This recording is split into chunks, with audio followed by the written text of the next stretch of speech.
dunia si yako kamwe.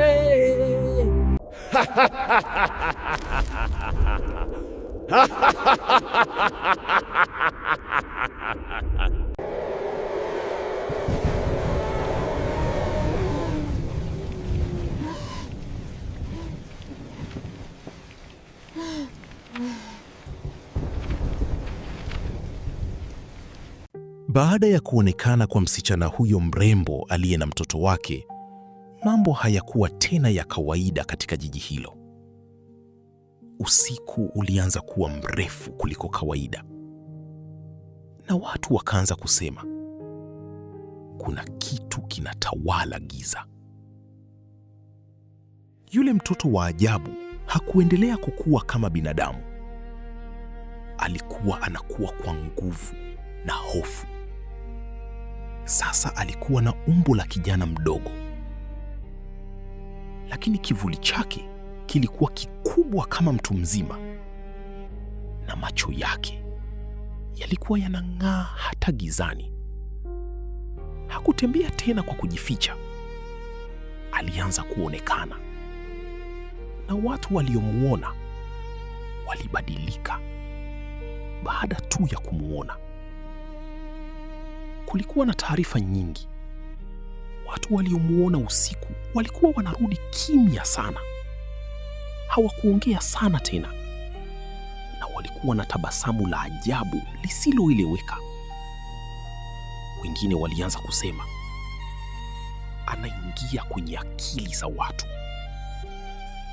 Kweli. Nikukumbushe kusubscribe kwa kugusa alama ya kengele hapo chini na kulike na kushare kwa watu wako wa karibu, ili na wao wapate stori nzuri kutoka katika chaneli yetu pendwa ya Simulizi Nzuri.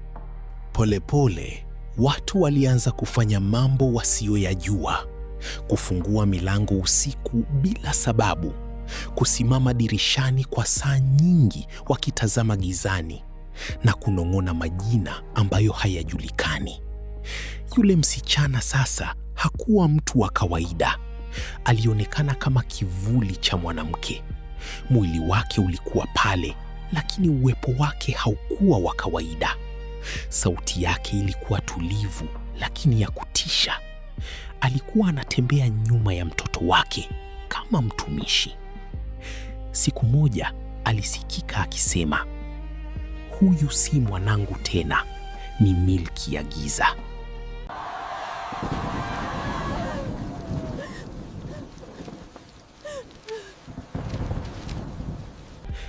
Mtaa mzima ulianza kubadilika. Watu walihama kwa woga. Nyumba zilianza kuharibika bila sababu, na usiku kulikuwa na ukimya mzito usio wa kawaida. Lakini katikati ya eneo hilo kulikuwa na nyumba moja ambayo taa yake iliwaka kila usiku. Ndani yake ndiko kiumbe huyo aliishi. Inasemekana mtoto huyo alianza kukusanya watu, sio kwa nguvu, bali kwa hofu na mvuto wa ajabu. Watu waliokuwa dhaifu kiakili au waliokuwa na tamaa ya maisha mazuri walianza kumfuata, na alipowaangalia tu walikuwa chini ya himaya yake. Nataka zaidi, alisema. Na kila siku idadi ya watu wake iliongezeka. Usiku mmoja wa kutisha zaidi, sauti ilisikika juu ya paa za nyumba. Giza si mwisho, ni mwanzo. Watu waliobaki walifunga milango yao, lakini haikusaidia, kwa sababu hofu haizuiliki na milango. Mzee mmoja aliyenusurika alisema, huyu si mtoto tu, ni daraja kati ya dunia mbili. Na kama hiyo ni kweli, basi kuna kitu kingine kinakuja, kikubwa zaidi, kibaya zaidi. Hadi leo inasemekana katika baadhi ya maeneo ya jiji hilo, ukiona kivuli chako hakifuati vizuri, ukisikia mtu anakuita lakini hakuna mtu, au ukihisi kuna mtu anakutazama gizani, usijaribu kuchunguza, kwa sababu unaweza kuwa tayari umechaguliwa, na ukichaguliwa hurudi tena kuwa wa kawaida. Usiku mmoja mzito kuliko yote uliwahi kushuhudiwa katika jiji hilo. Anga lilibadilika. Hakukuwa na nyota, hakukuwa na upepo. Kulikuwa na ukimya wa kutisha, kama dunia ilisimama kusubiri kitu. Na katikati ya mtaa ule uliotelekezwa, kiumbe yule alisimama juu ya paa, macho yake yakimulika gizani. Leo kila kitu kinakuwa changu.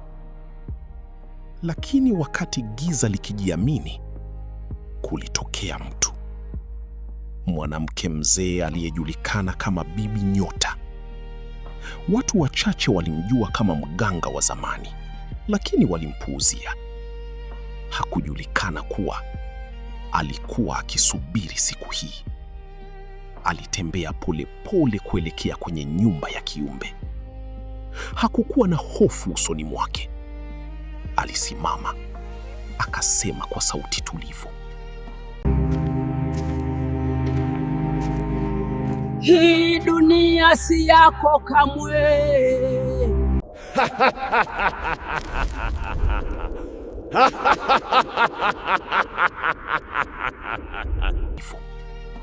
Hii dunia si yako. Kiumbe alicheka. Sauti yake ilitikisa hewa.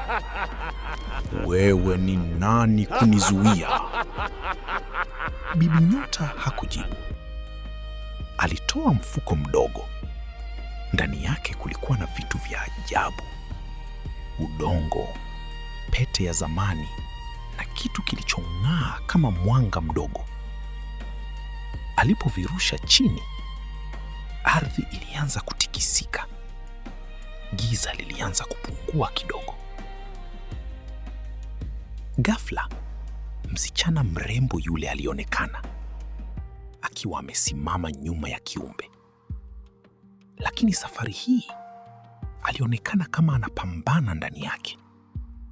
Alilia, nisaidie, bado nipo. Bibi Nyota alimtazama kwa huzuni. Ulicheza na nguvu usiyoielewa, lakini bado kulikuwa na nafasi. Bibi Nyota aligundua kitu. Nguvu ya kiumbe haikutoka kwake tu. Ilikuwa imefungwa na hofu na tamaa za watu waliomfuata. Hivyo akafanya kitu kisichotarajiwa. Badala ya kumshambulia, aliwaita watu waliobaki. Acheni hofu, mkatae ndani ya mioyo yenu.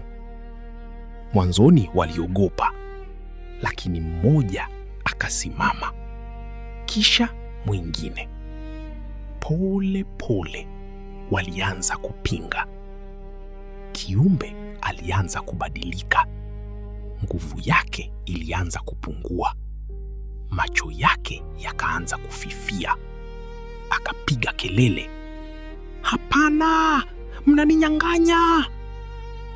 Yule msichana mrembo alipiga kelele kwa mara ya mwisho, na mwanga mdogo ukaangaza kutoka ndani yake. Kiumbe akapasuka kwa sauti kubwa, na kivuli chake kikatawanyika kama moshi. Kimya kilirudi. Anga likafunguka. Nyota zikarudi. Msichana yule alianguka chini akiwa hana nguvu. Alimtazama Bibi Nyota kwa macho ya huzuni. Nimepoteza kila kitu.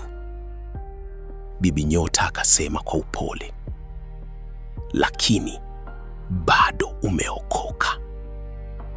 Msichana hakufa, lakini alipoteza uzuri wake wa zamani, utajiri wake na kila kitu alichokuwa nacho.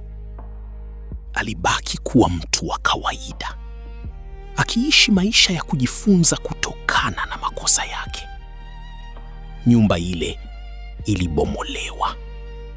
Eneo lile likawa kimya tena, lakini watu walibaki na hadithi ya tamaa, nguvu za giza na bei ya mafanikio ya haraka, kwa sababu si kila kinachong'aa ni baraka. Wakati mwingine ni mlango wa giza. Asante. Nikukumbushe tena kusubscribe kwa kugusa alama ya kengele hapo chini na kulike na kushare kwa watu wako wa karibu, ili na wao wapate stori nzuri kutoka katika chaneli yetu pendwa ya Simulizi Nzuri. Asante.